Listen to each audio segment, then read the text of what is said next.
Et bonsoir à tous, je m'appelle François, je suis l'administrateur délégué de l'association Passadoc. C'est moi que vous voyez s'exciter là sur la petite imagette. Eh bien, je suis à Montpellier, je suis comme vous confiné ici, à la maison. Voilà, et pas une super météo dehors, mais je ne suis pas là pour parler de météo. Passadoc, un petit rappel, on est une association reconnue d'intérêt général, on s'occupe d'histoire, de patrimoine et de tradition du sud de la France.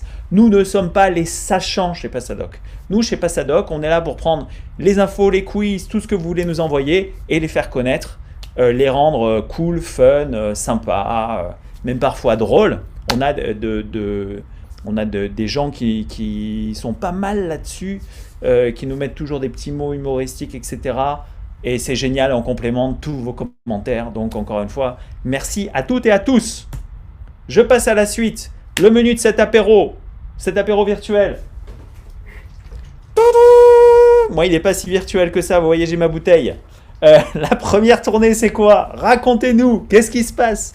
Et hier, on avait Claude qui nous racontait un fait divers sur Coco Chanel il y a une centaine d'années. Ce soir, j'ai glané une ou deux choses que je vais partager avec vous.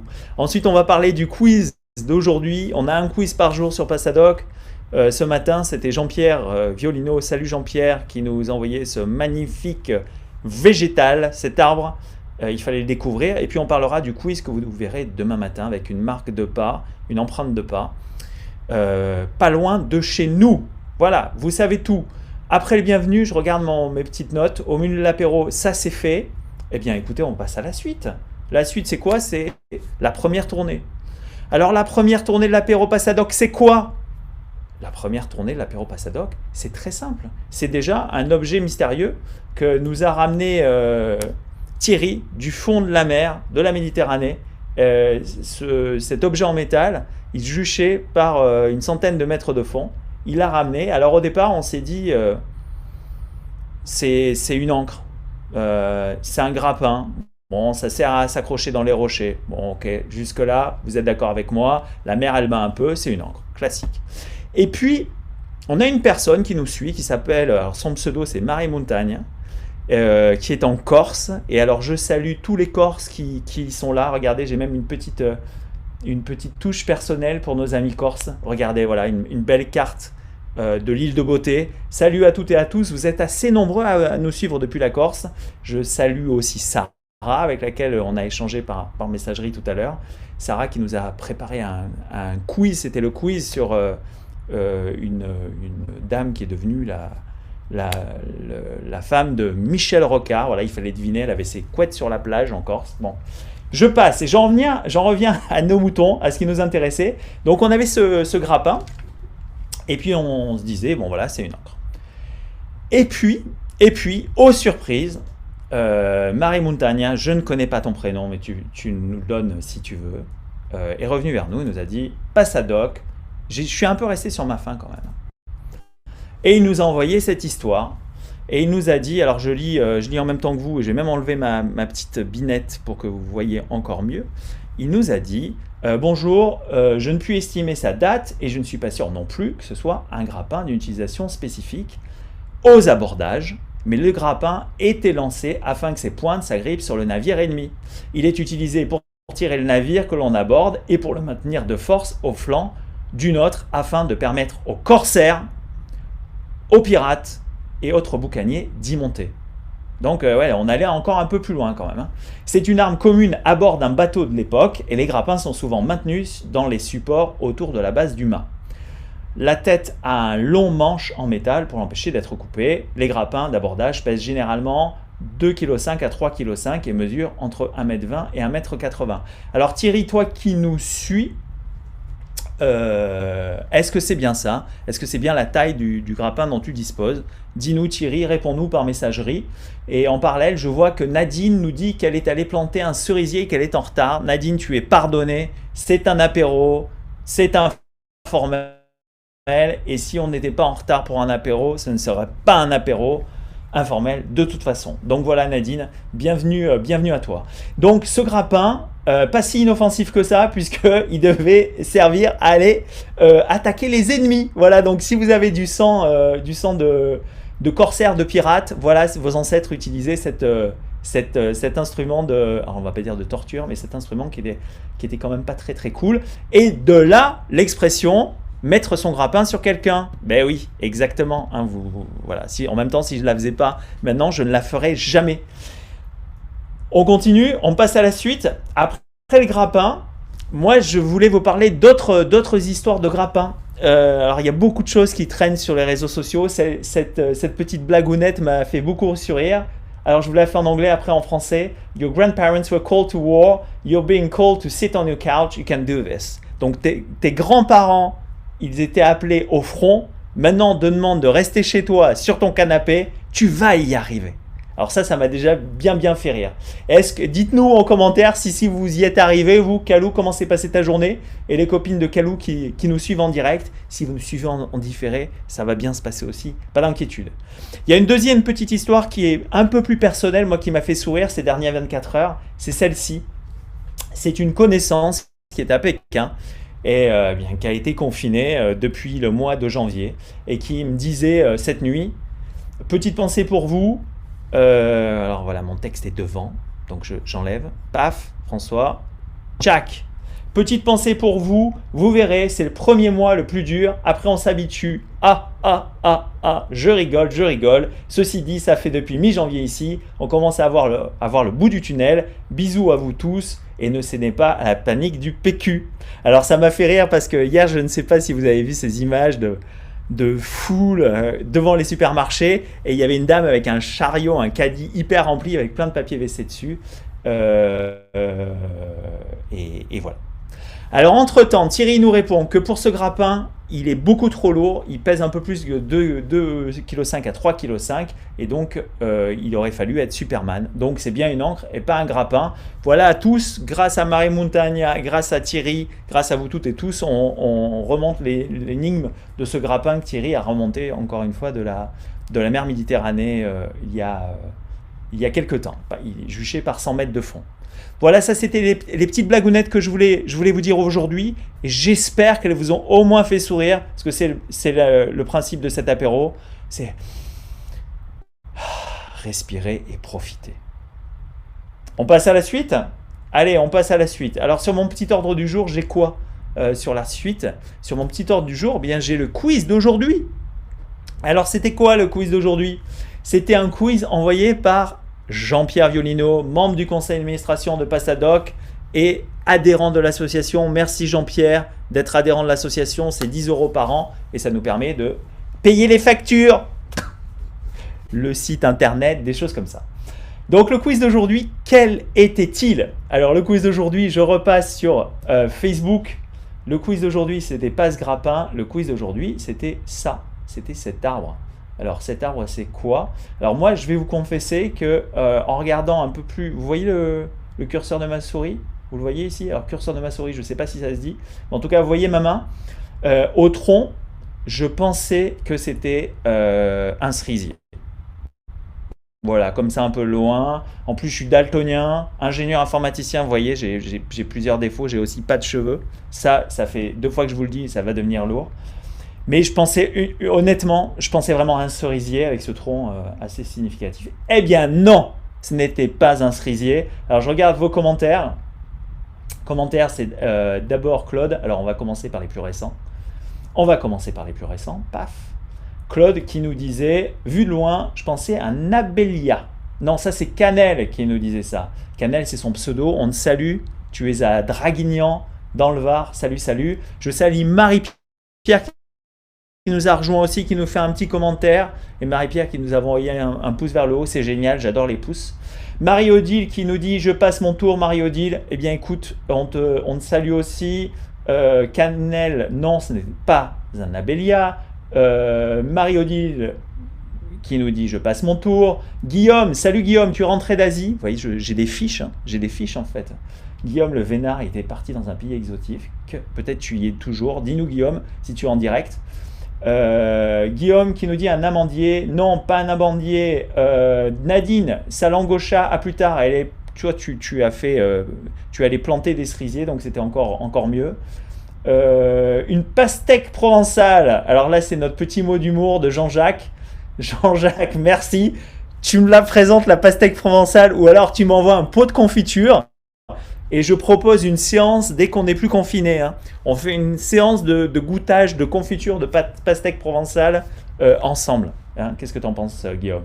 Jean-Jacques, on va y arriver. Bonjour tout le monde, je pense à Lamelanchier. Lamelanchier. Eh bien écoute, Pierrette, je pense pas non plus, à Lamelanchier. Écoute, je pense pas. Ensuite, Jean-Philippe qui nous dit « Moi, j'en ai dans mon jardin, mais les fleurs sont pas aussi rouges, ce sont des pruniers sauvages. » Mais c'est ça, des pruniers sauvages qui piquent sa mère. Il l'a dit, comme disent les Jones, et sur lesquels certains oiseaux piquent leur proie, ce qui en fait des aiguilles qui infectent un max. Voilà, bah écoute, merci Jean-Philippe. Voilà, je te mets un cœur, ça me fait super plaisir. C'est la bonne réponse, c'est bien un prunier sauvage. Et Jean-Pierre Violino nous a donné la réponse que vous allez voir et l'histoire de ce prunier. Nicole Nicolini, on salue la famille Nicolini qui est ici. Nicole, et moi il faut que j'arrête l'eau. Hein. C'est pas Nicole Nicolini, c'est Nicole Rechéchi-Borol. Nicole, pardonne-moi, je te salue. C'est François de Passadoc. C'est bien un prunier sauvage, tu as vraiment l'œil, merci. Maryse, salut Maryse, deuxième fois qu'on parle de toi. Bonjour à tous, peut-être un prunier sauvage ou un prunelier, je verrai ce soir. Restez chez vous. Excellente remarque. Tous ceux qui font les cadors en disant bah ouais, moi j'ai même pas peur, je sors. Les artisans qui veulent pas s'arrêter, les gars, hein, il faut juste lever le pied. Plus on reste à la maison, mieux ça va se passer. Le président a dit qu'il avait sorti le carnet de chèques. Tout va bien se passer. Ensuite, Thierry, je dirais même Prunus incisa. Alors là, il est spécialiste, il faudra nous répondre. Je n'en sais rien. Je vais mettre un pouce, mais je n'en sais rien du tout. Sylvie qui nous dit mystère, avec un petit éclat de rire. Bonjour, je pense à un phytosphorum. Régine, bonsoir Régine, bonne journée à tous, n'est pas un phytosphorum. Et Claude, n'ayant aucune compétence en botanique, c'est le dernier, hein, ne vous affolez pas. Je passe mon tour, bon confinement à toutes et à tous. Et bon apéro à toi Claude, c'était très sympa de te voir hier. Donc c'était un prunier, est-ce que vous voulez connaître l'histoire du prunier? Et là, massivement, si on était dans la même pièce, je sentirais des hurlements. Ouais, vous voyez un truc comme ça, un peu un effet stade de foot, après quelques bières, forcément. Et donc la réponse c'est ça, regardez le prunier comme il est beau, ça c'était l'hiver dernier, au pied du palmier, c'était ce petit arbre-là, il y a quelques années déjà. Et Jean-Pierre nous répondait ce midi dans sa publication que c'était dans son jardin et qu'il avait jeté un noyau, qu'il a poussé et qu'il a donné des prunes rouges qui sont absolument délicieuses. Il remercie tout le monde et toutes les personnes qui ont cherché. Et vous voyez que ça c'est 2013, donc il y a 7 ans, 17 janvier 2013, et ça a pas mal poussé depuis. Hein. Ça pousse très vite. Donc Sylvie, merci, qui nous dit à ce soir, avec une courte vidéo sympathique. Merci de tes encouragements, Sylvie. Et Claude qui nous dit que la prune pousse aussi sur un arbre appelé radar. Claude, j'espère que tu t'es pas trop piqué avec les radars automatiques. L'avantage de cet arbre est qu'il est très prolifique et donne des fruits toute l'année. C'est bien ça, il n'y a pas de saison. J'affiche le dernier commentaire, Chantal qui dit « Chez nous à Brignoles, on a une prune célèbre, la Brignonias. » Et alors j'adore cette histoire, qui est très bonne fraîche et on l'esquichait et on la faisait sécher. La pistole très prisée par les rois de France. Incroyable histoire. Chantal, merci, ces anecdotes qu'on adore sur Passadoc. Encore une fois, le contenu, c'est vous qui l'envoyez. Moi, je ne sais pas jongler. Je peux vous raconter des blagues, parfois de mauvais goût. Mais c'est vous qui envoyez votre contenu. Email info@passadoc.fr, par la messagerie. Vous verrez les coordonnées tout à l'heure, la messagerie Facebook. Donc, n'hésitez pas, on compte absolument sur vous. Voilà. Eh bien, écoutez, super. Ça, c'était le quiz de ce matin. Moi, la question que j'aurais à vous proposer, et même à vous poser, c'est qui va nous envoyer le prochain quiz? Qui va nous envoyer le prochain quiz? Le prochain quiz, ça pourrait être Maryse. J'ai dit à Maryse tout à l'heure, j'ai une petite surprise pour toi. Ça, c'est Maryse qui nous avait envoyé sa photo. Salut Maryse qui habite à Fréjus dans le Var. Et Maryse qui nous a envoyé déjà plein de quiz. Donc faites comme Maryse, adhérente de l'association Passadoc. Merci Maryse. Et envoyez-nous vos quiz. C'est bon? On en vient à la suite. La suite, c'est quoi? C'est le quiz de demain. Alors, avec un petit peu d'avance, le quiz de demain pour ceux qui nous suivent en direct. Si vous nous suivez en différé, c'est pas un problème. Regardez, mais qu'est-ce que c'est que cette empreinte de pas? Dites-nous tout. Qu'est-ce que c'est que cette empreinte de pas? On veut tout savoir. Alors, comme je le disais tout à l'heure, plus vous commentez, plus vous aimez, plus vous likez la plage, plus vous en parlez autour de vous, plus ça fait connaître notre asso. Et encore une fois, asso à but non lucratif. Et par les temps qui courent, parler d'autre chose que de virus, de gens confinés, du stress qu'on voit un peu partout, qu'on lit sur des visages, les voix. Franchement, ça fait du bien de s'aérer l'esprit. Voilà, donc c'est l'objectif de cette vidéo. J'espère que ça vous convient, que le format vous plaît. On cherche à avoir plein d'intervenants, donc contactez-nous, contactez-moi et on sera ravis d'échanger. Donc pour demain, la petite histoire. J'adore rajouter mon doigt ici. Voilà. Demain, il faudra répondre à ce quiz. Donc, à qui appartient ce pied? Voilà, à qui appartient ce pied? Alors, j'attends toutes les blagues, Claude, Jean-Philippe, et vous toutes et tous, sur je vais prendre mon pied, c'est le pied. Voilà, je les attends toutes. C'est les meilleurs, celles-ci. C'est les meilleurs. Donc, je compte sur vous pour demain. Pour le quiz, voilà, je crois qu'on a fait à peu près le tour. 18h23 ici à Montpellier. Je vous remercie de nous avoir suivis. Un vrai plaisir d'échanger avec vous. Rendez-vous sur passadoc.fr pour plus de 300 articles. La vidéo en direct, merci à nos amis de Vodali Studio qui nous permettent grâce à ce logiciel de vous faire un direct chaque jour. Merci à toutes celles et ceux qui nous ont envoyé des quiz. Dimanche, c'était le marché. Aujourd'hui, c'était un quiz Jean-Pierre Violino. Demain, ça sera un quiz avec grâce à Marie. Et donc, c'est juste fabuleux. Voilà, c'est juste fabuleux de pouvoir compter sur vous toutes et tous. Info@passadoc pour nous envoyer vos quiz, vos petits commentaires, vos petits mots, etc., vos encouragements. Calou qui nous dit merci François, ça déstresse. Eh bien écoute, j'en suis ravi, et même tu avais tapé ça détresse, donc c'est pas mal. Ça, c'est un lapsus révélateur. Où est-ce que je t'envoie les masques, Calou? Renvoie-moi ton adresse. On va faire comme ça. Vous pouvez aussi nous contacter par téléphone, par Messenger. N'hésitez pas à aller liker les pages. On est très actifs sur Facebook. On l'est beaucoup moins sur Insta parce qu'on manque de petits bras musclés. Je ne sais pas si vous voyez mes bras musclés. Voilà, j'ai plus trop de muscles vu que je ne sors plus. Je fais peu de sport. Mais bon, j'ai ma bouteille qui est ici. Et puis la chaîne YouTube. On va normalement mettre toutes les vidéos sur la chaîne YouTube. Et je vous remercie à nouveau toutes et tous. Salut, à demain, 18h. Wouhou!